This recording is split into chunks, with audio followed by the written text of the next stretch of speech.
जरा सोचिए, आप गहरी नींद में सो रहे हैं। आपकी मासूम बेटी आपकी आंखों के सामने चारपाई पर लेटी है। रात का सन्नाटा इतना घना है कि किसी की हल्की सी करवट भी सुनाई दे।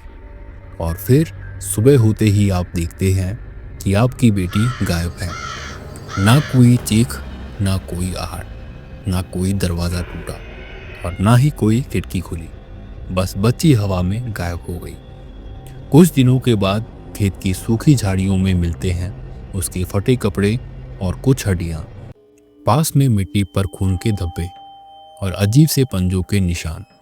सवाल ये उठता है, क्या सचमुच में कोई जंगली भेड़िया बच्चों को उठा कर ले गया, या फिर ये किसी इंसान का शैतानी खेल था, या सच में यहाँ कोई मनुष्य भेड़िया घूम रहा था। यही है कर्नाटक की वो डरावनी कहानी जिसने 1983 में पूरे इलाके को दहशत में डाल दिया था। इसका नाम है वॉल्स ऑफ पावगड़ा।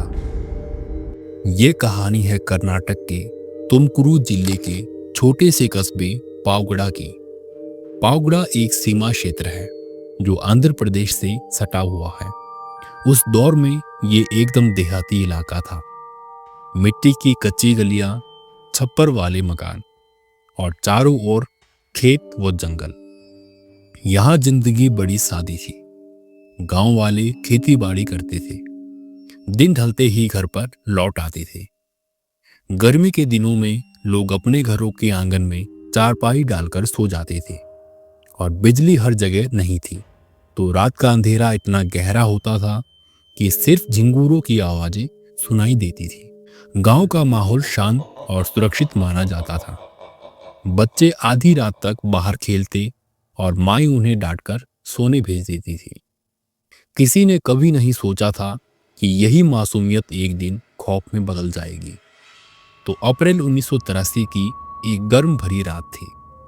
गांव का एक परिवार हमेशा की तरह आंगन में चारपाई डालकर सो गया। बच्चे, माँ बाप सब खुले आसमान के नीचे चैन की नींद सो रहे थे। सुबह होते ही माँ ने देखा कि उसकी 5 साल की बेटी गायब थी। पहले सोचा शायद वो खेलते खेलते पड़ोस के घर चली गई होगी, लेकिन जब पूरे आंगन और पास के घरों में तलाश की गई तो बच्ची कहीं पर नहीं मिली। गांव में शोर मच गया। लोग टोलियों में बढ़कर उसे खोजने निकल गए। घंटों खोजने के बाद भी कोई नतीजा नहीं निकला। 3 दिन बाद गांव से कुछ दूरी पर खेतों में झाड़ियों के बीच मिला उस बच्चे का फटा कपड़ा और कुछ हड्डियां।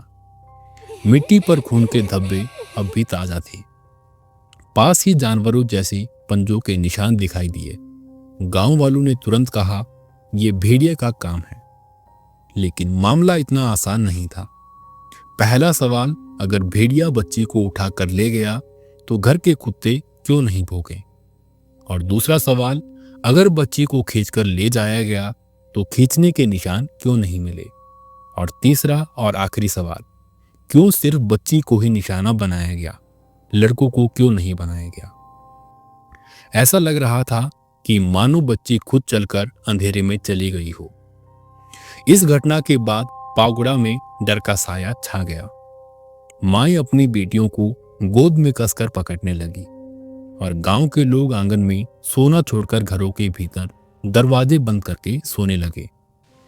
लेकिन इसके साथ साथ अफवाहें भी फैलने लगी। कोई कहता ये भेड़ियों का झुंड है और कोई कहता कि ये किसी तांत्रिक की करतूत है। और कुछ लोगों ने दावा किया कि यहाँ कोई मनुष्य भेड़िया घूम रहा है। गांव की बुजुर्ग औरतें फुसफुसाकर कहती, ये बच्चियां यूं ही नहीं गायब हो रही, इन्हें बलि के लिए चुना जा रहा है। पावगड़ा की गलियों में एक अजीब सा सन्नाटा पसरा रहता। सूरज ढलते ही लोग अपने दरवाजे बंद कर लेते, खिड़कियों पर मोटी सलाखें लगा लेते, क्योंकि सबको पता था कि रात का मतलब है मौत का साया। लोगों का कहना था कि रात के वक्त कहीं दूर से कुत्ते के रोने की आवाज आती है और उसके कुछ देर के बाद ही किसी न किसी घर के पास से खौफनाक घुर्राने की आवाजें सुनाई देती है। तो फिर सुबह मिलते हैं खून से लथपथ मवेशियों के शव। पहले तो ये भेड़िए सिर्फ बकरियां और गायों पर हमला करते थे। लेकिन जैसे जैसे उनकी हिम्मत बढ़ी, उन्होंने इंसानों को भी शिकार बनाना शुरू कर दिया। गांव वालों ने बताया कि बच्चों को उठाकर ले जाना, खेत में काम करने वाले मजदूरों पर झपटना, ये सब आम हो गया था। सबसे डरावनी बात ये थी कि ये भेड़िए कभी अकेले शिकार नहीं करते थे। ये झुंड में आते और इंसानों को घेर लेते। कोई चाहे कितना भी तेज दौड़े, बच पाना लगभग नामुमकिन था। गांव वालों में ये अफवाह फैल गई कि ये साधारण भेड़िए नहीं है, ये किसी श्राप का नतीजा है। कहा जाने लगा कि कई साल पहले पावगढ़ की जमीन पर एक साधु ने तपस्या की थी और गांव वालों ने उसे अपमानित किया। उस साधु ने बद्दुआ दी कि तुम्हारे अपने ही खेत तुम्हारे खून से लाल होंगे। और यही वजह है कि कोई लोग मानते थे कि ये भेड़िए असल में रूहों का अवतार है, जो इंसानों का खून पीकर अपनी प्यास बुझाते हैं। डर इतना बढ़ गया था कि आखिरकार सरकार को दखल देना पड़ा। पुलिस और वन विभाग की टीमें बनाई गई। उन्होंने गांव के आसपास जाल बिछाए और गश्त शुरू की, लेकिन नतीजा, भेड़िए उनसे भी चालाक निकले। रात होते ही ये टीमों को चकमा देकर गांव के अंदर घुस जाते और सुबह फिर से गायब हो जाते। गांव वालों का कहना था कि ये साधारण जानवर नहीं है, इन्हें पता चल जाता है कि इंसान कब और कहां तैनात है। धीरे धीरे ये घटनाएं इतनी भयानक हो गई कि गांव के बच्चे स्कूल जाना छोड़ चुके थे। लोग खेतों में काम करने से भी डरते थे। हर महीने कई जाने जाती थी। लोग रात को घर से बाहर निकलने की हिम्मत नहीं करते थे। सूरज डूबने का मतलब सिर्फ एक ही था, मौत के पास। पावगढ़ के लोग अब अपने घरों में कैद हो चुके थे। चमकती हुई चांदनी भी उनके लिए डर का कारण बन गई थी, क्योंकि लोग कहते थे जैसे ही चांद की रोशनी खेतों पर पड़ेगी, भेड़िए अपने शिकार की ओर बढ़ने लगेंगे। तीसरी घटना एक और मासूम बच्ची से जुड़ी हुई है। सिर्फ 4 साल की बेटी जो अपने बड़े भाई और माता पिता के साथ सो रही थी। रात का समय था, करीबन 1 बजे। परिवार पूरी तरह से सो रहा था। अचानक घर के आंगन में हल्की सी आहट सुनाई दी, लेकिन जैसे ही माता पिता जागे, बच्ची गायब थी। इस बार गांव वालों ने ध्यान दिया कि कुत्तों ने भौंकना शुरू कर दिया था, लेकिन सिर्फ कुछ ही मिनटों के लिए, और फिर चुप्पी छा गई, जैसे कोई अजीब शक्ति उन्हें रोक रही हो।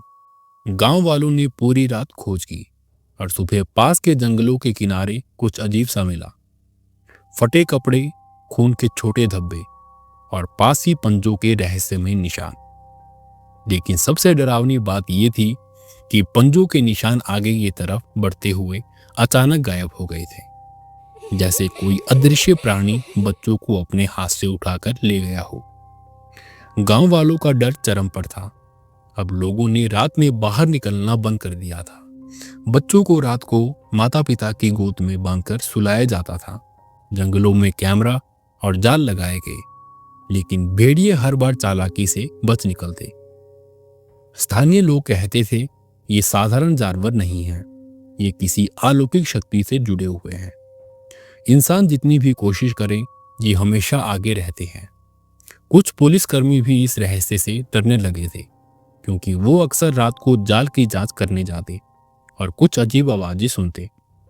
चीखें जो इंसानी नहीं लगती थी, पंजों की आहट जो झाड़ियों में गूंजती थी, और अचानक जंगल में हलचल, फिर चुप्पी।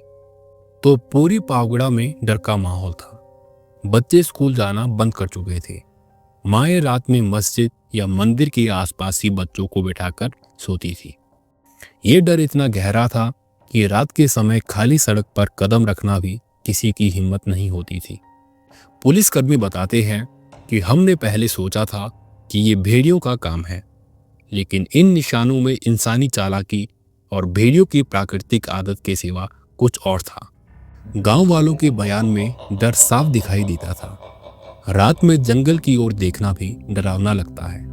हमें लगता है कि वहां कोई हमें देख रहा है, कोई ऐसा जिसे हम समझ ही नहीं सकते हैं। बच्चियों के शव कभी कभी खेतों में मिलते और कभी कभी सिर्फ उनके कपड़े या फटे कपड़े दिखाई देते। खून की बूंद मिट्टी पर सूख जाती और पंजों के निशान अचानक गायब हो जाते। ये भेड़िया नहीं है, बल्कि कोई इंसान था जो भेड़ियों की तरह पैरों पर चलकर निशान छोड़ता था। जांच में सामने आया कि उन बच्चों की उम्र सिर्फ 3 से 6 साल के बीच ही थी।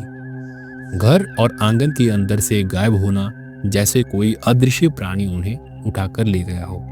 पावगड़ा की ये डरावनी कहानी हमें याद दिलाती है कि कभी कभी सन्नाटा और जंगल का अंधेरा सिर्फ खाली जगह नहीं होते, वहाँ कुछ ऐसा भी छुपा होता है जिसे कोई समझ ही नहीं सकता है। ये कहानी खत्म हो गई, लेकिन सवाल अभी भी जिंदा है। क्या भेड़िए सच में इंसान थे या कोई अलौकिक प्राणी था? क्या पावगड़ा के जंगल अभी भी खतरे में हैं? अगर आप डर और रहस्य पसंद करते हैं तो चैनल को सब्सक्राइब जरूर करें, बेल आइकन दबाएं और हाँ, रात में कभी भी अकेले जंगल के पास मत जाइए, क्योंकि वहाँ हर चीख और हर पंजों की आहट सच में आपके खून को जमा कर रख सकती है। तो अगर आपको वीडियो पसंद आई हो तो चैनल को जरूर सब्सक्राइब करें। मिलते हैं आपको एक और हॉरर कहानी के साथ, तब तक के लिए धन्यवाद। Thank you so much.